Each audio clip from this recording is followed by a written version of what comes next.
আসসালামু আলাইকুম। আশা করছি আল্লাহর অশেষ রহমতে সবাই খুব ভালো আছেন। আলহামদুলিল্লাহ আমিও খুব ভালো আছি।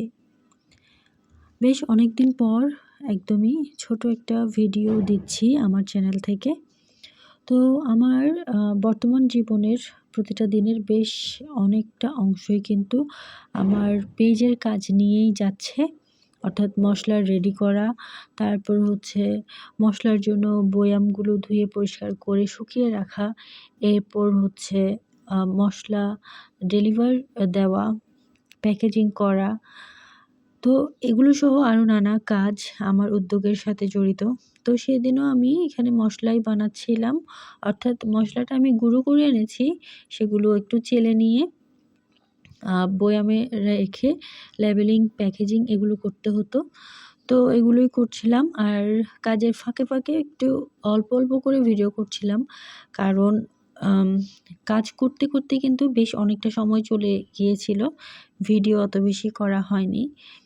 তাই একেবারে কাজ শেষে একদম আর কাজের ফাঁকে, ফাঁকে একটু, একটু ভিডিও করছিলাম।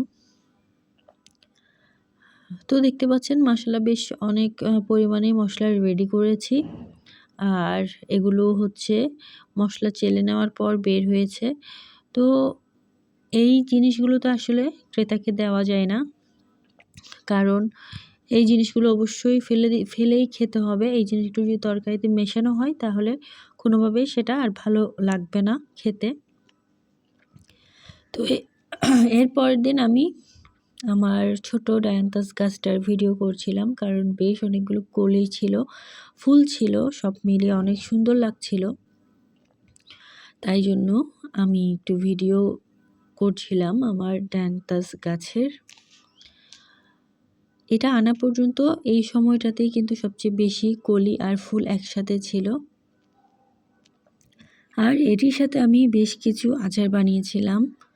২ রকমের আচার বানিয়েছিলাম। এগুলোও কিন্তু আমার ক্রেতাদের জন্য রেডি করছিলাম। তো রেডি করার পর একটু ভিডিও তো না করলেই নয়। অল্প স্বল্প যা ভিডিও করতে পেরেছি করেছি। কারণ অনেকক্ষণ ধরে ভিডিও করা সম্ভব হচ্ছিল না। তো একেবারেই অল্প করে ভিডিও করলাম। আর এরপর আমার ছোট বোনের বানানো নাস্তা খাচ্ছিলাম সন্ধ্যায়। এর মধ্যে কিন্তু আর ভিডিও ধারণ করার সময় পাইনি।